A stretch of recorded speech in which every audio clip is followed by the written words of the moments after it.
everybody. Welcome to the 10th episode of the Carnegie-Stout Public Libraries podcast. Check it out. In this episode, we are going to talk with Charlene. Charlene is a local Dubuque resident who is a book blogger and a parent here in town. Next, we are going to answer a question that was asked of us by patron Ben. So to help us out with that answer, we have Library Director from Carnegie-Stout, Susan Henricks, Becky from University of Dubuque's Library, and Abbey, the Carnegie-Stout cataloger. Charlene is a local reader and book blogger who has been an active libraries supporter for years. So it is lovely to have you join us here today and talk a little bit about your reading life during the whole situation. Thanks for having me. Let's just start out with, what have you been reading lately? Well, I've mostly been trying to stick to kind of light and fluffy stuff just to get my mind off of real life and escape from all of the stress. I've been reading a lot of Sophie Kinsella. I've Got Your Number by her is one of kind of my favorite comfort reads. I also, early in the pandemic, was reading Severance by Ling Ma. And I don't know if you're familiar with that one. It's about a fever that turns people into sort of living zombies. They just get stuck in their routine and do the same thing over and over. And reading about how the fever is spreading was a very surreal experience. I can't say that I recommend it, but it was definitely interesting. That sounds a little bit more intense than I'd be able to handle now, but I will definitely put it on my list for reading someday. I've known people who've tried to read Station 11 right now, and they've just been like, nope. Yeah, I read that one a few years ago. It was very good, but I don't think I'd reread it right now. It would be a brave choice, that's for sure. Would you like to tell us a little bit more about how you got into book blogging and what that means and how it's changed over the years? Sure. Well, basically, book blogging is just writing about books, really. I had started kind of connecting with some through just social media, Goodreads, and Twitter, and I've always loved writing, so it was sort of inevitable that I'd start my own book blog as I started reading more and more of them. Some bloggers get really into the more businessy side of it and forming relationships with publishers, getting advanced copies, monetizing, doing either sponsored posts or having affiliate links and all that sort of stuff. I was always just kind of in it for the discussion and the socialization. So I mostly just posted reviews, and if there was like a community readathon going on or something like that, I would post updates, but it was just a hobby for me. It wasn't like a business. I wasn't getting money out of it. So after my son was born and I didn't have as much time or energy to really devote to it, it was kind of easier for me to just walk away and go back to just using social media. And I feel like a lot of the people that I have followed over the years, book blogging is still going strong, but at least within my circle, most people are just sticking to Twitter and Goodreads and getting our bookish fix that way. I have a follow-up question. What is a readathon? A readathon is basically just an intense, sometimes it's 24 hours, sometimes it's a weekend, sometimes it's a whole week of people just coming together and reading and sharing about what they're reading. A lot of times there'll be challenges on Instagram, post a shelfie, a picture of your bookshelf, or share a book that you read recently that is a certain color or from your favorite season. A lot of just kind of really random stuff, but it's a good way to get introduced to books that you might not have known about. Just a couple weeks ago was one of my favorites, Bout of Books, and it runs 3 times a year for a whole week. And I haven't done it in a couple years, and it was nice to kind of get back to that. That's awesome. You have kids now who are adorable, of course. Do you have any tips for avid readers to share that love with their children and anything like that? Yeah, sharing my love of reading has always been one of the most important things. Becoming a parent makes you question a lot. I mean, obviously, we all go into it not knowing what we're doing, and we kind of learn as we go. But that was one thing that I knew from the start that I really wanted to do. And my husband's a reader as well. not quite as much as I am. He kind of goes in fits and spurts. But, we both love reading. We love stories. We love sharing stories. So basically from the time that my first child was born, I just read to him as much as I could all the time. And when he was, I think, 6 months old, is we started going to story time at the library, and books are just kind of have always been around in the house. And I feel kind of guilty that I'm not reading directly to my second as much. Just, it's harder. There's 2 of them now. And my son, who's the older one, he's trying to get my attention on one thing, and it's harder to have time just to read to my daughter, my little one. Yeah, we just kind of always try to have books around. And my oldest is 5, and so he's just now getting into learning how to read.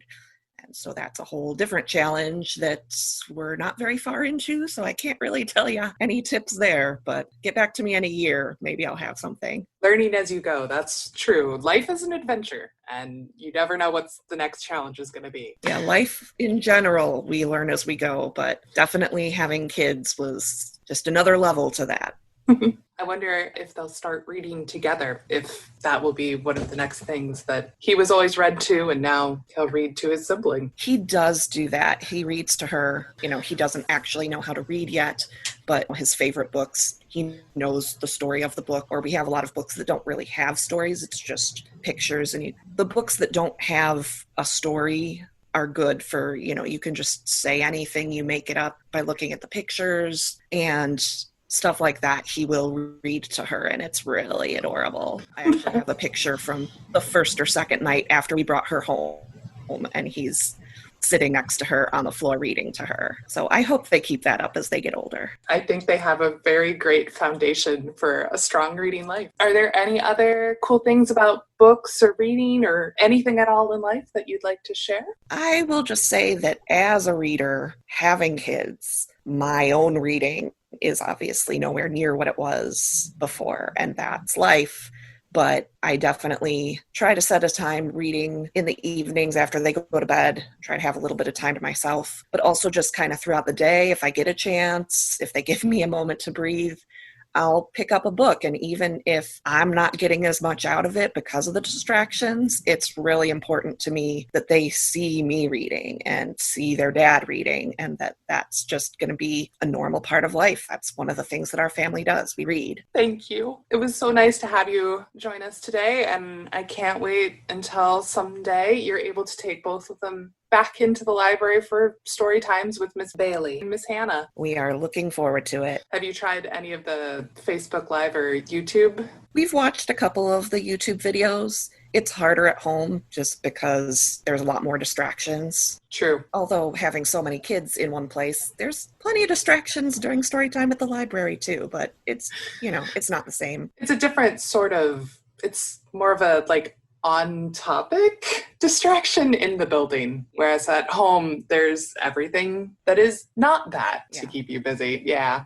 Although it was kind of nice, my son, his first librarian at Carnegie-Stout was Miss Libby when he was, I think, 2 when she left. And so I'll see her online now and then. We're friends on Facebook. And she, working in a different library now in a different state, I pulled up one of her videos, and he was very excited to see her again. Oh, because he remembers. Yeah. That's actually kind of a fun part about this, that you can pick and choose story times from all across the country. Yeah, it's fun to see just how much stuff is going on. The circumstances that led to it are unfortunate, but there's definitely some silver linings there if you look for them. Sometimes when things are dark, you have to look for those positives. That's for sure. Absolutely.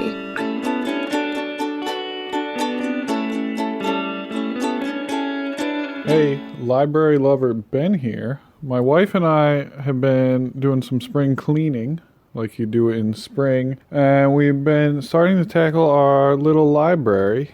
Our books, we have a couple hundred, and we were starting to think about how well libraries organize their books and group things into categories. And we were wondering if the librarians at the Dubuque Library had any tips for how to best come up with your own at-home system for organizing your books. Are there good ways I could apply a Dewey Decibel system to my own house, or what kind of categories and groups do you guys find work best?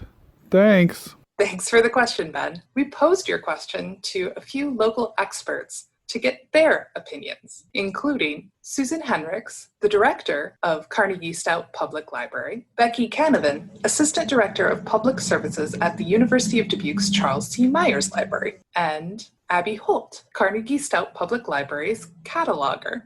Organizing a home library. Well, it depends somewhat on whether your collection is specialized or general. In either case, though, what your goal is to break the collection down into organized yet intuitive categories, sort of like what you see in a bookstore. If you have a general collection, start by breaking it down into fiction, nonfiction, and if you have them, teen books and children's. Now, you can have some fun here if you want to. You can break your fiction down into genres such as general fiction, mystery, historical fiction, romance, science fiction, western, whatever makes sense to you. And once in these categories, you can order them by the author's last name.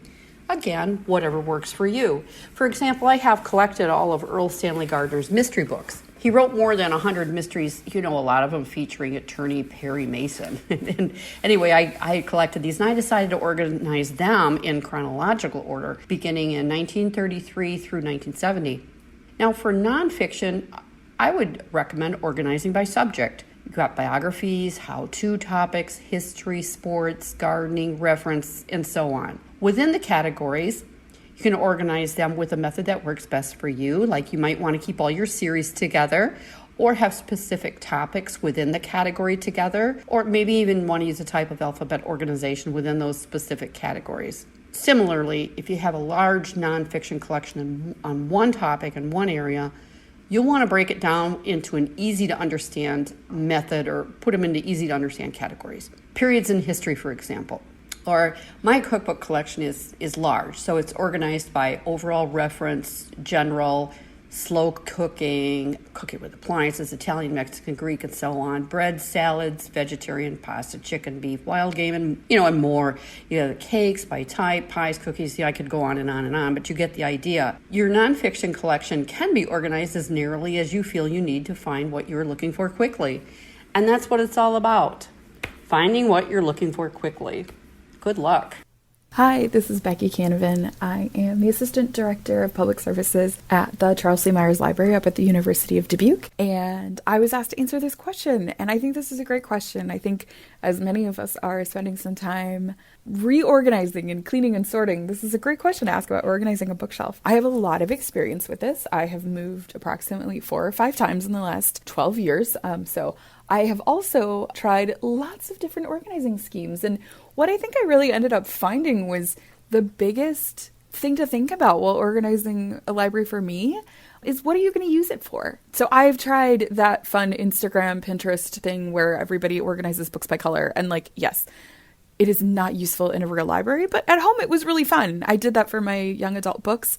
I also happen to be one of those people that knows what most of the covers of my books look like. So that was okay. I have also tried that alphabetical stuff, which again is useful, but I have a tendency not to remember the name of the authors of the books that I have read or own, partly because I own a lot of books. So I think what has been most successful for me or most useful is thinking about what am I going to use them for. So I organize my collections by, these are books I've read and I want to reread. So I have a shelf of my favorite young adult books. I have a tendency to read a lot of young adult. So a lot of my favorite authors are kind of all up on one shelf on the very top. Those are the books that I reach for when I want comfort or when I want to reread something, or those also tend to be the books that I grab to lend out to my friends a lot. I also have kind of a collection of some nostalgic old children's books that I read as a kid that I really love. I'm not going to reach for those quite as much, but they're nice to have. So those are sitting in a different spot, and those are a little bit lower to the ground. So they're not as easily reachable. I have a box or a basket full of children's picture books because when my niece comes to visit, it's nice to have those books on hand and easily reachable, especially at her level. And my cookbook collection lives in various locations in my kitchen. So the frequent use ones, the ones I'm pulling out to look at a recipe a lot, I have in one spot. And then the others are sort of organized a little bit more by,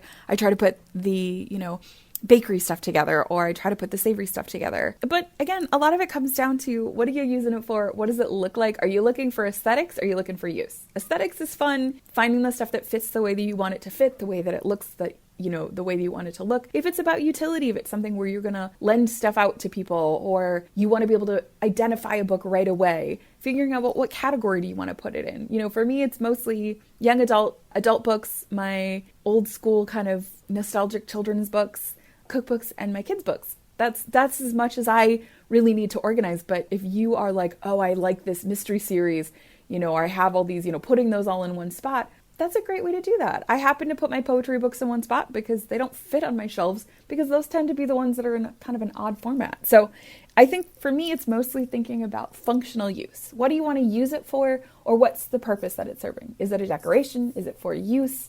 Is it for accessibility? So hopefully that's helped, and can't wait to hear how everybody's new home library organization goes.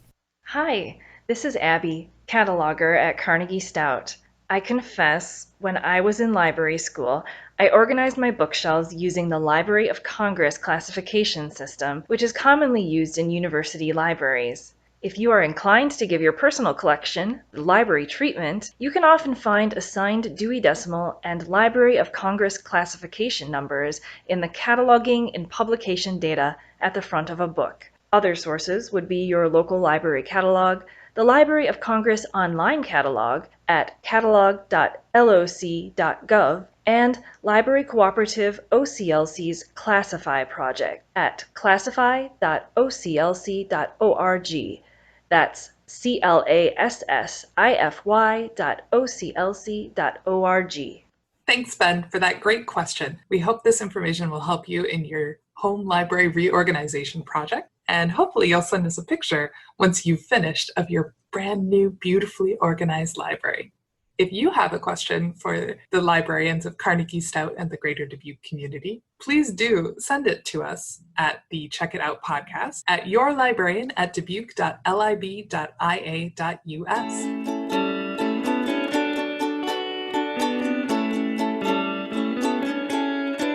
Hi, thank you for having me on the podcast this week. My name is Bill Carroll. I am the Adult Services Manager at Carnegie-Stout Public Library. I just wanted to share a little bit of what I have been reading during the COVID-19 quarantine work from home for the past couple months. For those of you that may know who I am, you know that I typically recommend science books from our collection or graphic novels. I've gotten away from some of the science books to have more escapism during this odd time that everyone is going through. So I've been really digging into mystery books in our collection. So I've been currently reading through what are classified as cozy mysteries. They're not very gritty or dark. They're kind of light and fluffy with quirky characters. And I'm in the middle of the Joanne Fluke Baked series, if you will. Very light, very fluffy. The hero in that book is Hannah Swenson. She owns a little bakery. She bakes cookies and other treats and solves crime on the side. It's been fun escapism. I decided also to keep with the escapism, and I decided to read something a little bit more dark. So I'm in the middle of a novel right now called You by Carolyn Kepnes, which was recently made into a television series. And I don't know what channel the series originated on, but I think it was currently on Netflix. But it's a dark thriller about a man who is stalking a woman that comes into his bookshop where he works. I'm in the middle of it. It's been twisty and turny thus far. Not my usual fare, but definitely an interesting read. So away from the mysteries, the other things I've been reading, I have stuck with my graphic novels, but I'm trying to get away from reading about superheroes. So I am currently reading a graphic novel adaptation of the Iliad. Yes, that Iliad. It is one of my favorite pieces of ancient literature, and I haven't started it yet, so I'm eager to do that. But what I do, I occasionally reread the Iliad, and I have from my undergraduate days in college, it's a book called The Companion to the Iliad, and it helps explain some of the more obtuse language that is used in the translations for that book. So I'm planning on using The Companion to the Iliad, written by Malcolm Wilcock, if needed, and reading the graphic adaptation of the Iliad by Gareth Hines. So that's what I've been into. That's what's been keeping me busy, just trying to escape from the real world for a little bit.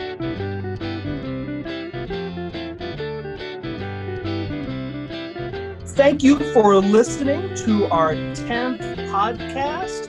Special thanks to Charlene, Susan, Becky, and Abbey, as well as extra special thanks to Carnegie-Stout librarian Ben Eagle, who plays and records all of the music for our podcast. Thank you all.